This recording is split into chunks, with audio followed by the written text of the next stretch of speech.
पर ये नवरात्रि के ये 9 दिन जो है ये ऐसे शुभ माने गए हैं कि इनमें किया हुआ कोई भी कर्म अशुभ शुभ हो जाता है। जिसका मुहूर्त नहीं है, जिसको करने के लिए लोगों पंडितों ने नवंबर के बाद का ही मुहूर्त दिया है, कोई भी चीज खरीदनी हो,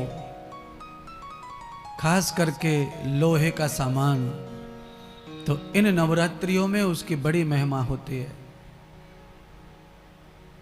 पूरी साल में जितनी गाड़ियां नहीं बिकती होंगी उतनी गाड़ियां इस नवरात्रि में बिक जाती हैं। फिर धनतेरस आती है।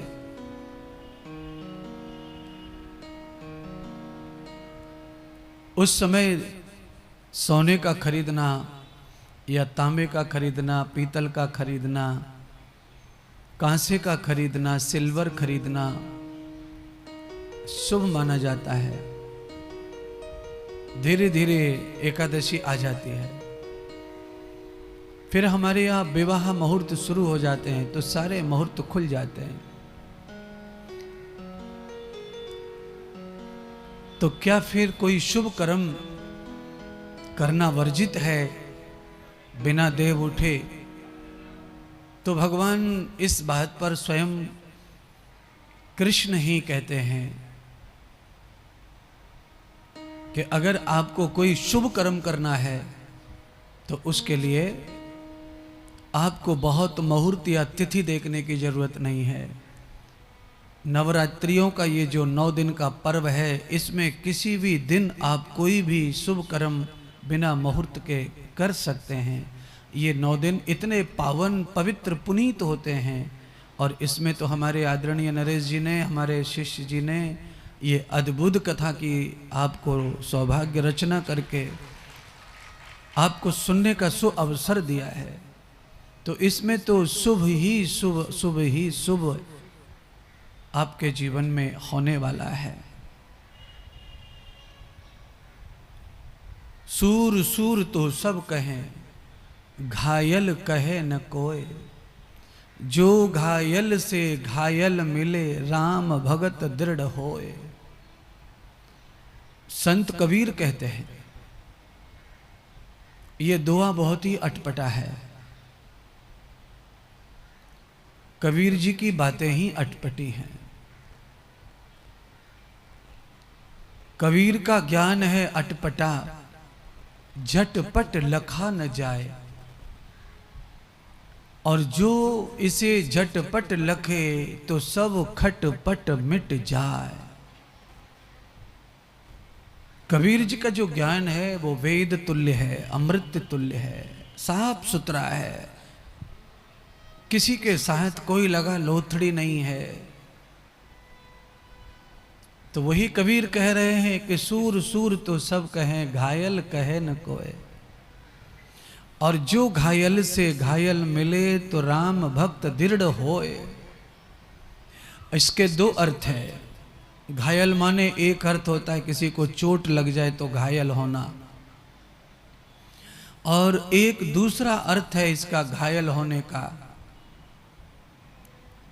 आप किसी को देख लें, किसी वस्तु को देख लें, किसी मकान को देख लें, कोई गाड़ी देख लें, तो आप खुशी में भी घायल हो जाते हैं, आपको प्यार हो जाता है या आपको दुश्मनी हो जाती है।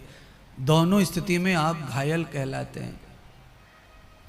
कबीर जी कहते हैं कि जो परमात्मा की छवि को देखकर मोहित होकर घायल हो गया है, अगर ऐसा ही घायल अगर दूसरे किसी भगत से मिलता है तो राम भगत दृढ़ हो, फिर भक्ति दृढ़ हो जाती है, मजबूत हो जाती है। 2 अच्छे लोग मिल जाएं, यानी ऐसे मान लीजिए मेरे ही चाहने वाले 2 मिल जाएं भक्त, और दोनों ही अच्छे हैं, पॉजिटिव हैं, दोनों का प्रेम है, ज्यादा से ज्यादा श्रद्धा है। जब वो दोनों मिल जाते हैं तो गुरु भक्ति बढ़ जाती है, राम भक्ति बढ़ जाती है, भगवती की भक्ति बढ़ जाती है। कहने के लिए दूसरी तरह भी समझाया गया। उंगली उंगली जैसी दो लकड़ी एक साथ बांध दी जाए सुतली से, फिर तोड़ने की कोशिश की जाए तो ज्यादा बल लगाना पड़ेगा, ज्यादा ताकत लगानी पड़ेगी, क्योंकि एक से दो भले। सूरा सूरा सब कहें, घायल कहे न कोई। अब इस कबीर की वाणी का अर्थ करते करते आदमी बुढ़ा हो जाएगा तो भी अर्थ पूरी तरह से क्लियर नहीं हो पाएगा, क्योंकि घायल से घायल मिले। अच्छा बोलो, एक आदमी डूब रहा हो पानी में और दूसरा भी डूब रहा हो तो कौन किसको बचाएगा? एक इसका ये भी अर्थ है।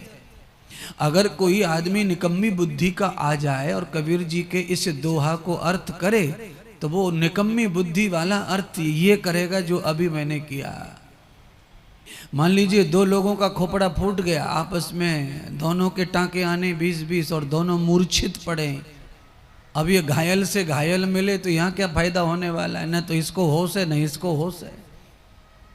पर इसको जो बुद्धिमान प्राणी है, जिसको अक्ल है, बुद्धि है, वह प्राणी अगर इसको महत्तम देगा तो वो ये अर्थ करेगा जो कबीर बताना चाहते हैं। आपके दिल में, आपके विचारों में भी तो घायल का कोई अर्थ होता है? क्या अर्थ होता है आपके विचारों में? मान लीजिए अरे भाई मैं इसको देख के घायल हो गया, क्या है ये मुहावरा? फिर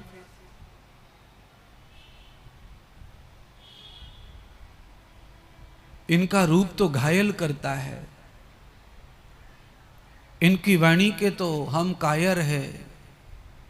अब कायल का अर्थ तो कई है, इसलिए घायल का अर्थ कबीर जी ने भगवान के प्रति जो दिल दे बैठे हैं उसके लिए किया। दो दिलदार जब मिलते हैं तो दुनिया का कोई भी दुख, दुनिया का कोई भी गिरा सा गिरा कर्म उच्च हो जाता है, श्रेष्ठ हो जाता है। राम भगत दृढ़ होए, राम की पावन भक्ति दृढ़ हो जाती है जब दो अच्छे लोग मिलते हैं। तो दो अच्छे लोगों को मिलने से लाखों लोगों का अच्छा हो सकता है, फायदा हो सकता है। ऐसे ही अगर दो दुष्ट मिल जाएं तो भी वो बहुत बड़ा नुकसान कर सकते हैं, समाज का, दूसरों के जीवन का, संस्कृति का, सधर्म का।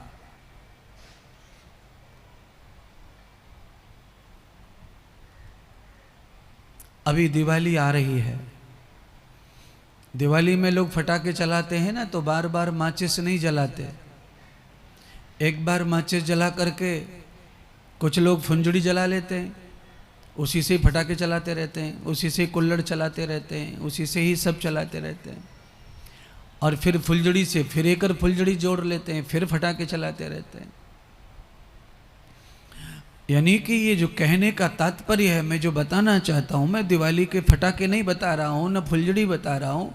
मैं केवल आपके दिमाग में ये बिठाना चाहता हूँ कि जब ज्योति से ज्योति जलती है तो बार बार माचिस नहीं जलानी पड़ती है।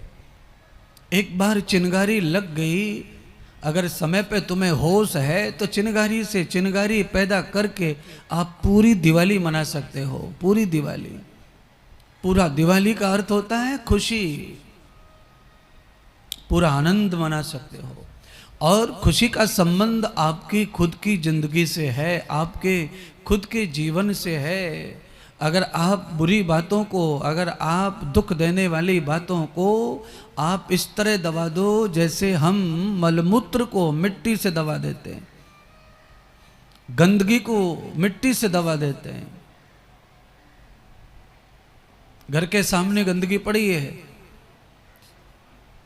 तो साफ करने की हिम्मत नहीं हो रही है तो हम उसके ऊपर मिट्टी डाल देते हैं।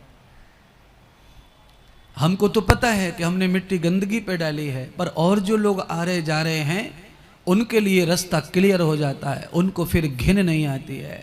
ऐसे ही अगर कोई कर्म, कोई विचार, कोई घटना आपको बार बार तकलीफ देती है तो उस पे मिट्टी डाल दो, धूल डाल दो। उससे क्या होता है? उससे ये होता है कि उससे जगत का रास्ता खुल जाता है, बिना घृणा के, बिना किसी ईर्ष्या के। पूरी दुनिया सहज सफर करती है और आपने उत्तम कर्म कर दिया, दुख देने वाली चीज को दबा दिया। अगर आप उसे ओपन करें और हमेशा हमेशा के लिए उसे दिमाग में बिठा के घूमें, तो वो समाज का भी रास्ता रोकती है और आपको भी सुख नष्ट करती है। इसीलिए भगवान इस पावन कथा को हमारे बीच लाए हैं, देवी माता की कृपा को। इसीलिए आपने एक बार ताली बजाई है ना, एक बार और अब ताली तो आपने बजाई, पर क्यों बजाई ये नहीं पता किसी को। अरे पूरा सुन तो लो पहले, फिर बजाओ। एक बार ताली आपने इसलिए बजाई, मैंने बजवाई कि कलश यात्रा अच्छी निकली आपकी, माता बहनें सब आईं। अब कलश यात्रा के बाद एक और ताली जो आपने बजा दी खुशी में, वो तो ठीक है, पर मेरे कहने से तो बजानी पड़ेगी ना। तो मैं ताली आपको इसलिए बजवा रहा हूँ कि एक बार ताली आप बजाइए, हमारे यजमान परिवार के लिए बजाओ कि जिन्होंने अपनी पावन पूंजी, अपने कमाई, अर्थ, पैसा, तन मन धन सब लगाकर मुझे आमंत्रित किया। गुरु के रूप में हूँ और गुरु वाणी से पुराण सुनने का जो फल है वो पूरा फल पाया, बताया है, पूरा फल। आप ऐसे आचार्यों से कथा सुनो, फल तो उसका भी बहुत है, पर गुरुमुख से कथा सुनो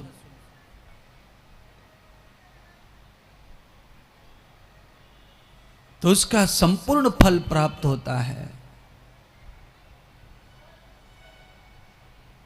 न जाने कितने लोग दिल्ली में ऐसे हैं जो बरसों से सुनते हैं कथा और जो मिलना चाहते होंगे, नज़दीक से देखना चाहते होंगे हमें, तो उनके लिए भी नरेश जी ने उत्तम काम कर दिया कि सहज कर दिया। वृंदावन जाना हो उससे अच्छा है कि एक एक पितर को भागीरथ गंगा जी तक कैसे ले जाते। करोड़ों पितरों को मार दिया था भागीरथ जी के, करोड़ों पितर एक साथ भस्म हो गए।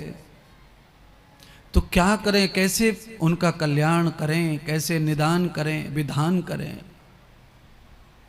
तो श्री भागीरथ जी को कृपा कर दी, भगवान जी ने आज्ञा दे दी कि एक एक को कितना कूलरी में ले जाओगे तुम, ऐसा करो कि अकेली गंगा को लेके आओ, सबका उद्धार हो जाए। तो आदरणीय नरेश जी ने गंगा लेकर के आ गए, वो सीधा ला के रख दी। अब इस गंगा में गोता लगाने वालों का भाग्य है, कितने लोग इसमें गोता लगाएंगे और कितने का भाग्य खुलेगा और कितनों का नहीं खुलेगा। इस पावन गंगा में कोई न रहे, जितना हो सके उतना सब शीघ्र से शीघ्र पधारे। मैं कहूंगा ये सफेद चादर जो बिछी है ना, आप सब लोग इसमें आके बैठ जाओ, पीछे वाले सब आ जाओ, आइए। अब जो लेट आएंगे वो वहां बैठेंगे पीछे। हाँ, थोड़ा ज्यादा गचर पचर मत बैठो, थोड़ी जगह बना के बैठो, एक दूसरे को हिलने की जगह, नाचना भी तो है, थोड़ी जगह बना के बैठो।